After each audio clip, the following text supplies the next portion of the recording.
man. I change your bum life. You fight me, it's a celebration. I will beat you. When you sign to fight me, it's a celebration. You ring back home, you ring your wife. Baby, we done it. We're rich, baby. Conor McGregor made us rich. Break out the red panties. Let's get it all!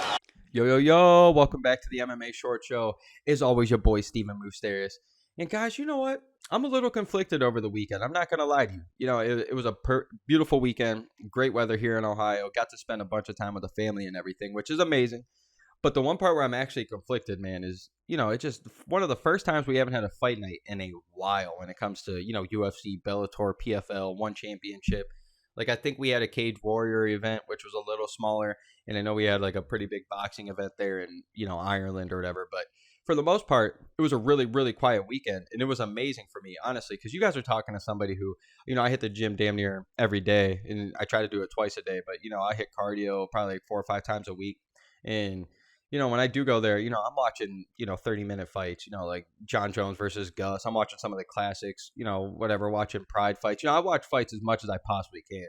And for me to enjoy a weekend without fighting, you know, had me reminiscing a little bit. And, you know, I started to look up numbers and shit from like 2008, 2009, 2010 even.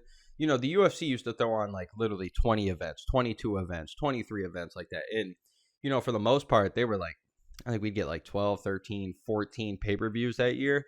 And so, you know, we'd only get, you know, 8, 7, 6, 10, whatever max fight nights. And then we fast forward all the way here to 2020, you know, with the whole COVID thing. And then more so now 2022, 2023 area. Where, you know, we're getting 42 events a year, 13 pay-per-views. So we're left with like 29 or 30 fight nights now with the UFC. And I'm just telling you guys, I think, you know, clearly during COVID, we needed this. It made the sport, you know, put the sport on the map even more than it was already.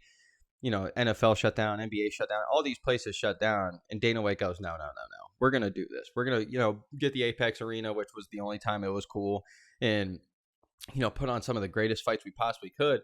And then it felt like the UFC knew that they were king and everything. And the last couple of years, man, it's just been really, really hard to watch some of these fight nights. And you guys, me personally, I love fight nights. This is where we got, you know, we get to make the names of these guys. These guys get to really put on for themselves, get their name out there, you know, get fans. And usually with these fight nights too, when we get the no-namers, you know, we're going to have guys come out and do a little extra and get their name out there, get some really high flashy knockouts, you know, do some really cool things. This is their intro to the world. So I personally love it, but I can't even deny to you guys. And I know most of you guys probably would admit too, man, it's the UFC is getting very, very lazy or complacent or something like that. Cause dude, when we're getting these fight nights now, and it's like, no offense to Angela Hill's my girl. You know, no offense to Jairzinho Rosenstrike or nothing like that. Some of these fight nights have been fucking terrible, guys. Like, especially with the main events and shit. And I'll never knock a fighter, especially a pro fighter, for their record. Like, especially Angela Hill. Like, I know, what, 15-14 now, 15-13 or something. Like, almost 500 in her career. But if you guys truly go and watch her fight, you guys know this girl's a killer. She's a striking I wouldn't say a striking genius, but she's really, really good at counter striking. Her striking's phenomenal for women.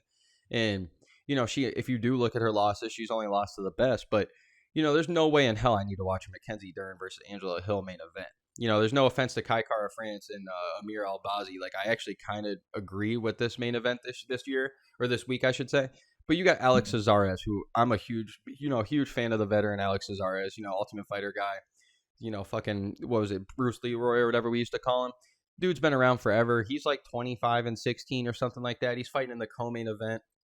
You know, we're getting all these fights, man, where like all these main cards are stuffed with the guys that are like 30-18. You know, it's no offense to records. Trust me, these guys would kick my ass and shit. But it's like, for what we're used to and what the UFC is doing and the, you know, what we want to see from all these high level fighters, like it feels like we're watching the NBA, the NFL. You know, when we watch the UFC, they're the king. They're the number one of their sport. This is the promotion.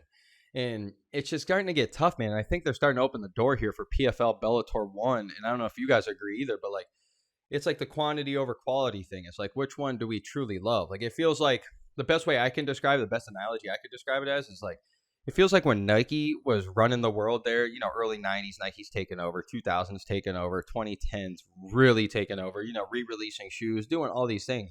And then now here in the 2020s, and even, you could probably even say in the 2010s, you know, Nike was making they knew people were going to buy the product.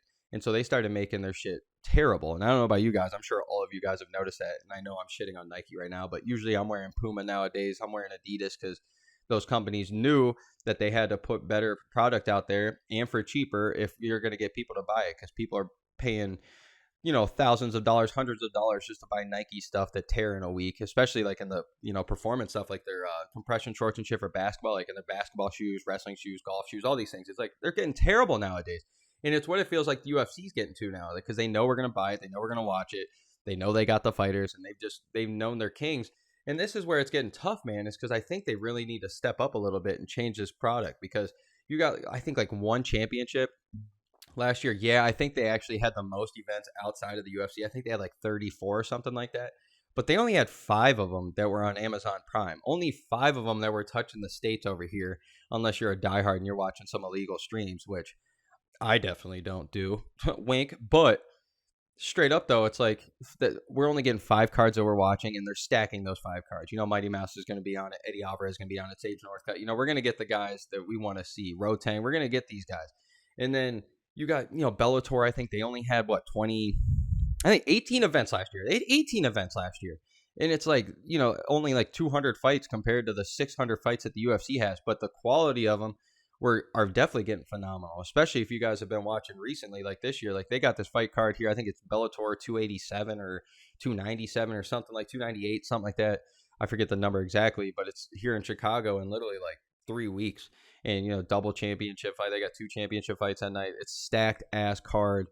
And then same with like PFL. They do their little season tournament thing. So they only have 10 events a year, and they do it from April to November or something like that.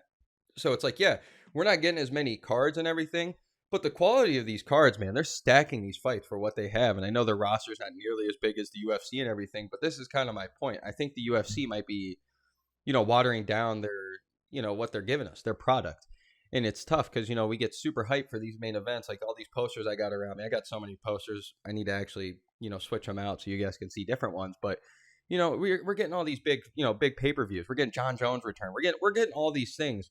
But then they're giving us these fight nights in between that are like, oh, here you go. And it's like diehards that I would like to consider myself as, like, yeah, we like these fight nights. Like I said originally, this is where we get to know these guys and everything. But I do think the UFC needs to step up a little bit and maybe start combining some of these fight nights. And instead of us getting 4 fight nights a fucking month every weekend that are kind of average, like, why don't we get 2 really big ones like we did kind of at the end of the year when, Wonder Boy fought Holland, and like we had that stacked ass card, and then like they do, with UFC London cards and stuff. Like I think we need to start going towards that, because I don't need to see a Jairzinho Rosenstrike get fucking taken down within the first minute and get fucking submitted, by a Jailton, whatever. And then the same with, Mackenzie Dern. I don't need to see Mackenzie Dern get a freaking easy win over Angela Hill.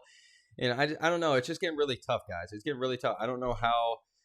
Like, I'm going to always watch these fight nights, but I can tell people are starting to get restless with it. It's like, it's getting tough. Like, what happens when, the UFC throws this poop-ass fight night and we got a huge Bellator fighter, a huge ONE fighter, a huge PFL fight. Like, I'm telling you guys, it's really starting to open the door, I think, a little bit for, PFL, ONE, Bellator, all these big ones, Cage Warriors, anything you want to name. I really think it's starting to become a huge thing. And as much as the UFC has done for the sport of MMA, and as much as they've grown it, it has been a little crazy to see how lazy they've been with it. Like, I feel like we're getting the same posters left and right. I feel like we're getting the same product every time.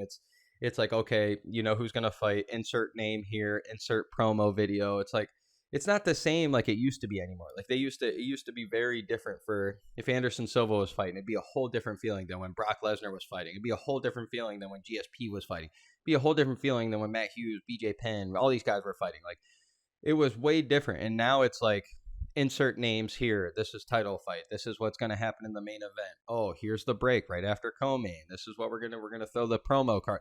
Like, it's just not feeling the same. And then, you're starting to watch the ONE FC, Bellator, all these things, and they're starting to do a little bit different. They're doing different walkouts. They're doing different, promos. They're doing different everything. They're doing different sites. They're going, like Bellator, especially going to Hawaii all the time. Like, UFC has never been there. But Bellator goes, 4 times a year, 5 times a year. So, I don't know, man. It's just feeling really weird right now. And I'm not meaning to shit on the UFC or anything. I just think that they're getting too comfortable. And I don't know if you guys agree, but I would just maybe like to start seeing the quality of fights be a little better than what we're seeing, how many that we're getting.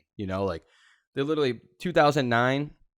I was writing them down a little bit. We only had 215 fights in the UFC through the whole year on 20 events and only 11 title fights. And then you fast forward to 2022 now. We have 511 fights last year with 19 title fights, which doesn't seem like that many more title fights for, for 400 extra fights, 350 extra fights or whatever that we had. Like, you tell me we had 8 extra title fights, which is cool, whatever, but it's the fight nights that we're getting. This is the thing. Like, the pay-per-view product is amazing.